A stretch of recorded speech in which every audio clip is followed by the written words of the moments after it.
안녕하세요. 사연 읽어주는 남녀, 옛 이야기입니다. 오늘도 와주셔서 감사합니다. 그럼 오늘의 사연 시작하겠습니다. 안녕하세요. 저는 40대 남성입니다. 저는 어릴 적 무척이나 가난했어요. 어머니는 시장에서 나무를 팔아 저를 키우셨죠. 이른 새벽 어머니는 나무를 캐러 뒷산에 가곤 하셨습니다. 저는 자고 있다가 어머니가 나가고 나면 그제야 어기적거리며 일어나 방 안에 덩그러니 놓여있는 밥상을 확인하곤 했습니다. 상보를 걷어 올리면 매번 반찬은 똑같은 나물과 김치뿐이었죠. 가끔은 그게 싫어 안 먹고 가는 날엔 저녁 때 돌아온 어머니가 다 쉬어 꼬부라진 밥을 아깝다 하시며 물에 넣고 팔팔 끓여 저녁을 드시곤 했습니다. 그럴 때면 저는 음식 쓰레기를 왜 먹느냐고 화를 내곤 했죠. 어머니는 이렇게 끓이면 다 괜찮다 하시며 맛만 좋다고 드시곤 밤새 화장실을 들락거리셨습니다. 중학교 때는 가난한 어머니 때문에 내 삶이 비참하다고 생각했고, 고등학교 때는 공부를 해서 사람들이 날 무시하지 못하게 해야겠다고 생각했습니다. 중고등학교 시절 어려운 형편의 준비물을 잘 챙겨가지 못해 창피한 날들이 많았죠. 그래도 어머니께서 도시락만큼은 늘 챙겨주셨어요. 도시락을 깜빡하고 두고 온 어느 날, 일 나가셨던 어머니가 어찌 아셨는지 학교로 도시락을 들고 찾아오셨습니다. 분명 본인은 굶어가며 일하시고 제게 저 도시락을 주기 위해 온 것이 분명했죠. 어머니는 사고로 절단된 왼손을 오른손으로 감추신 채 선생님께 연신 허리를 굽혀 인사를 하시고는 저를 찾으셨습니다. 어머니는 왼손을 옷깃 속에 숨기며 오른손으로 도시락을 건네주셨어요. 평소 절 안 이쁘게 보던 부잣집 아들 현수가 너네 엄마 손 하나 없더라. 몰랐네. 너 병신 새낀거. 라고 말하는데 그놈 주변에 있던 놈들은 뭐가 재밌는지 낄낄거리더군요. 눈앞에 번개가 지나가는 듯한 느낌이 들었고 정신을 차려보니 제가 그놈을 정신없이 패고 있었습니다. 선생님이 달려와서 저를 말리셨고 그때서야 싸움이 끝났어요. 그날 제 어머니는 학교에 찾아와 무릎을 꿇고 그놈 어머니께 잘못했다고 비셨어요. 오른손으로 왼쪽 손목을 비비며 한 번만 용서해달라고 사정을 하셨죠. 그 부잣집 아줌마는 아줌마, 우리 아들 얼굴을 이 지경으로 만들어 놓고 불쌍한 척 미안하다고 하면 다예요. 종표 엄마가 장애인이라고 애 막 키우면 안 되지. 라며 말하는데 어머니는 계속 죄송하다는 말뿐이었어요. 결국엔 우리 어머니가 딱해 보여서 자기가 용서해 주는 거라며 생색 아닌 생색을 내고는 일이 마무리되었고 저는 불행인지 다행인지 봉사활동으로 징계가 내려졌습니다. 집으로 돌아가는 길에 어머니는 아무 말씀이 없으셨죠. 집 앞에 다다랐을 때 저는 오히려 어머니께 큰 소리 치며 다시는 학교에 오지 마요. 엄마 때문에 내가 얼마나 창피한 줄 알아요? 라며 어머니께 상처가 될 말을 내뱉었습니다. 어머니는 담담하게 그래 알았다. 엄마가 이래서 미안하구나. 라고 하시고는 집으로 들어가셨어요. 어머니는 제가 아주 어릴 적에 공장에서 일을 하셨다고 합니다. 하루는 공장에서 작업을 하는데 기계에 물건이 끼어서 그걸 꺼내려고 올라갔다가 갑자기 기계가 작동하는 바람에 왼쪽 손목이 절단되는 큰 사고를 당하셨다고 하셨어요. 더 이상 공장 일을 할 수 없어 산에 가서 나무를 캐다가 파셨다고 하셨죠. 저는 가난에서 벗어나기 위해 독하게 공부를 했고 어느 순간 저는 학교에서 1등을 하는 아이가 되어 있었습니다. 제가 공부를 잘하게 되자 저를 더는 무시하는 아이들이 없어졌고 현수만 저를 괴롭힐 뿐이었죠.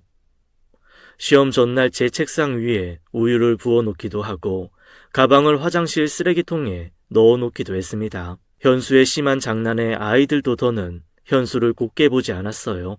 시간이 지날수록 현수는 그러한 시선을 의식했는지 더 이상 저를 괴롭히지 않았습니다.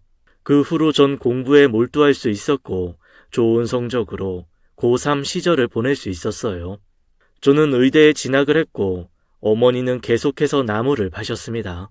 방학을 맞이해서 집에 가던 날이었어요. 시장을 지나는데 어머니는 시장 귀퉁이에서 나무를 팔고 계셨죠. 옆 가게 떡집 아줌마가 종표 엄마, 옷 좀 하나 사 입어. 아들도 학비며 기숙사비며 다 나오는 의대에 갔다며. 이 추운 날씨에 그러다 감기 들겠어. 춥기는요, 괜찮아요. 전 우리 예비 의사 아들 생각만 하면 춥고 배고픈 건 아무렇지도 않네요. 그리고 나중에 우리 아들 뒷바라지 해주려면 한 푼이라도 아껴야죠. 라고 말하는데 어머니는 오들오들 떨고 계셨습니다. 그때 제 또래쯤으로 보이는 여학생이 어머니 앞으로 담요를 들고 가 무릎을 덮어주었어요. 그 여학생은 우리 동네에서 얼굴이 제일 예쁘기로 소문난 옷가게집 딸이었습니다. 현수도 그 여학생을 마음에 품었고 자주 옷가게에 들러 옷을 사가곤 했죠. 저도 그 여학생을 남몰래 좋아했습니다. 하지만 그뿐 그 여학생에게 말 한 번 걸어본 적이 없었어요. 보잘것없는 내겐 누굴 좋아하는 마음도 사치였으니까요. 그날 저녁 어머니께 그날 본 일을 이야기하며 그 아이 이야기를 물었습니다. 어머니는 그 여학생에 대해 입이 침이 마르도록 칭찬을 아끼지 않으셨어요. 어머니가 마른 기침을 하고 있으면 따뜻한 물을 떠다 주기도 하고 더운 여름엔 음료수와 부채를 쥐어주기도 했다고 합니다. 그리고 그 여학생이 절 알고 있다고 학교에서 공부를 제일 잘했던 애라며 제 칭찬도 많이 했다더군요. 어머니와 그 여학생의 인연은 꽤나 오래된 듯 보였습니다.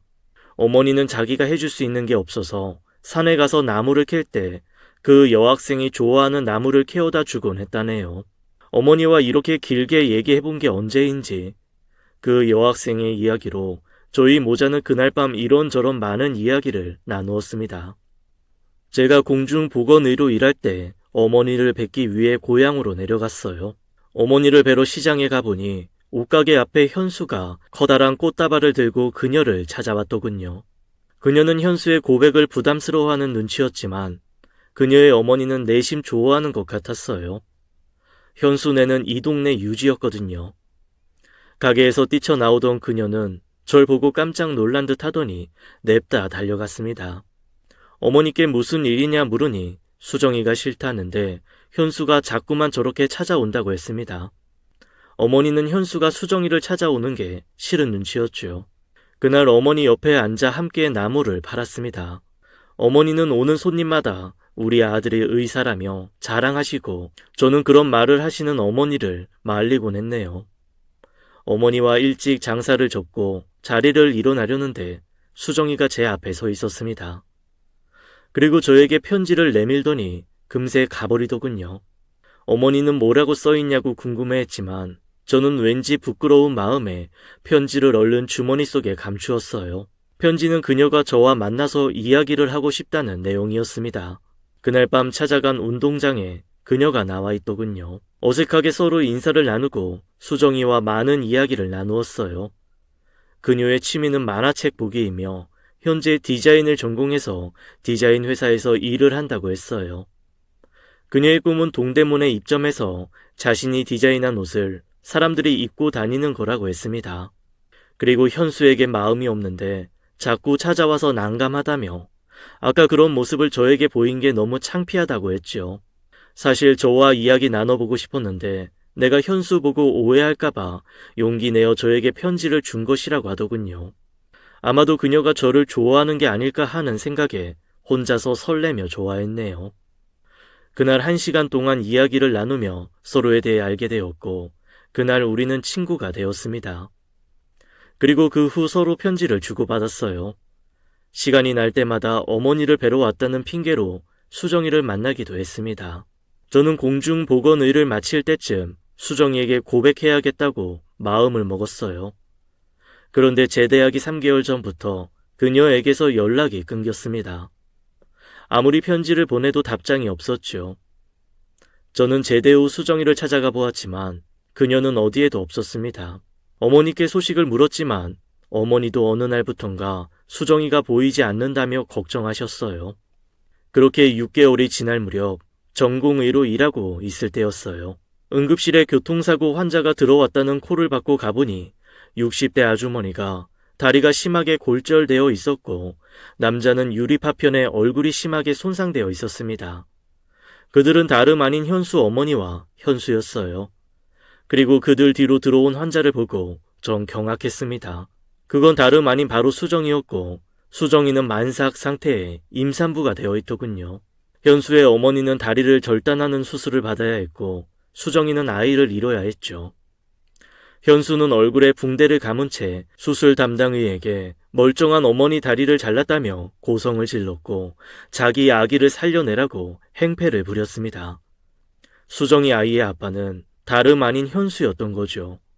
현수는 제 얼굴을 알아보고는 제 앞에 무릎을 꿇으며 종표야, 너 종표 맞지? 내가 너한테 그동안 못된 게 군 거 다 잘못했어. 그러니까 우리 엄마 다리 좀 다시 붙여주라. 응? 내가 이렇게 빌게. 라며 울부짖는데 이전 일이 떠올라 만감이 교차하며 저도 마음이 무척 안 좋았습니다. 그런데 문제는 수정이었어요. 수정이는 자궁이 파열되어 더는 아기를 가질 수 없는 몸이 되었고 아기를 잃은 수정이는 매일매일 눈물을 흘렸습니다. 저는 시간이 날 때마다 수정이의 병실을 방문했어요.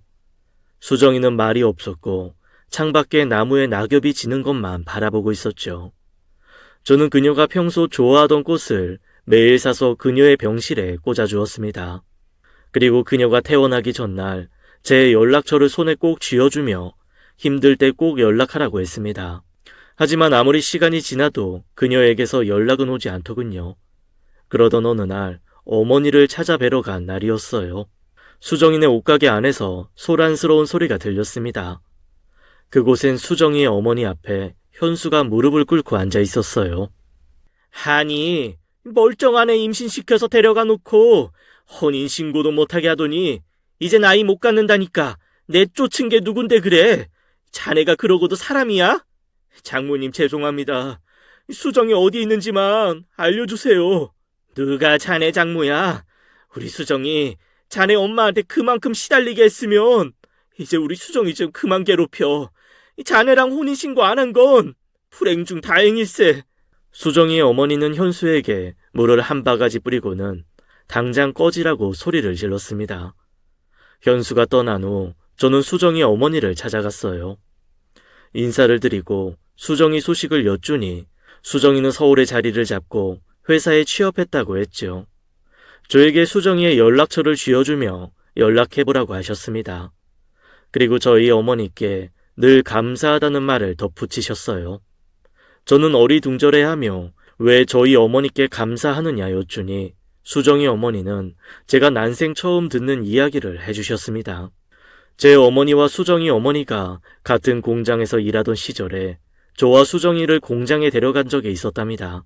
그런데 저와 수정이가 공장 기계에 올라간 걸 뒤늦게 발견한 저희 어머니가 기계가 작동하기 직전에 몸을 날리셨고 저희 둘은 무사했지만 어머니는 손이 절단되는 사고를 당하신 거라고 하셨죠.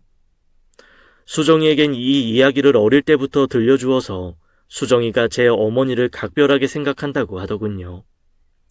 저는 그 이야기를 듣고 너무 충격을 받아 옷가게를 나와 어머니가 앉아 계신 시장터로 걸어갔습니다. 눈물이 앞을 가려 어머니가 잘 보이지도 않았죠. 어머니, 죄송해요. 저 때문에 손 그렇게 되신 거. 전 그것도 모르고 학교 다닐 때 어머니 창피하다고 말하기나 하고. 정말 죄송해요. 어머니도 눈물 지으시며 저를 꼭 안아주셨습니다. 그날 이후 어머니가 살아오신 인생을 돌아보며 저 때문에 얼마나 힘들게 사셨을지 생각하니 그 은혜는 이루 말할 수 없을 만큼 컸어요. 어머니는 저에게 네가 이렇게 잘 커져서 고마울 뿐이다 하시며 이제 예쁜 색시 데려와서 네가 장가만 가면 소원이 없겠다고 말씀하시더군요. 그리고 어머니가 보기엔 수정이보다 예쁜 아이는 본 적이 없다는 말씀도 덧붙이셨어요. 저는 서울로 올라가 수정이에게 연락을 했고 그녀와 만났습니다. 수정이는 과거는 묻어두고 그동안 그토록 하고 싶던 디자인 일을 즐겁게 하고 있었어요. 저는 그녀에게 늦은 고백을 했지만 수정이는 자신은 아이를 가질 수 없는 몸인데 자신 때문에 제 인생을 망칠 수 없다며 거절하더군요. 하지만 저는 그녀를 매일 찾아가 청혼을 했습니다. 제 어머니는 수정이의 계속되는 거절에 힘들어하는 절 보시고는 직접 수정이를 찾아가셨어요. 수정아, 네가 아줌마 소원 하나 들어준다고 했던 거 기억나니? 아줌마 소원 생겼는데 들어볼래? 우리 종표가 우리 예쁜 수정이랑 결혼해서 행복하게 사는 게 아줌마 소원이야. 들어줄 수 있겠니? 어머니께 들은 이야기로는 그날 수정이가 펑펑 울었다고 합니다. 그렇게 그녀는 제 아내가 되었고 지금은 딩크족 부부로 남부럽지 않게 행복하게 살고 있어요. 나중에 들은 이야기로는 현순의 어머니는 조울증에 걸려 길에서 헛소리를 하는 걸 시장 사람들이 봤다고 했어요. 가족 사업을 하는 곳도 사정이 나빠져 부도가 났고 현수는 집을 나간 이후로 아무도 본 사람이 없다고 합니다. 제가 살아보니 사람 일이라는 게 한치 앞도 알 수가 없더라고요. 언제 어디서 누구와 어떻게 인연이 닿을지 알 수 없는 게 인생이고 언제 어디서 어떤 사고가 일어날지 알 수 없는 게 인생인 것 같습니다. 그래서 전 하루하루가 정말 소중합니다. 지금의 내 안에 내 어머니를 소중하게 여기고 사랑하며 하루하루 행복하게 살아가는 게 제 인생 목표입니다. 여러분도 지금 가진 곳에 감사하며 행복하게 사시길 바라는 마음으로 이 글을 마치도록 할게요. 긴 글 들어주셔서 감사합니다. 지금까지 사연 읽어주는 남녀 옌 이야기였습니다. 저는 다음 사연으로 돌아올게요. 감사합니다.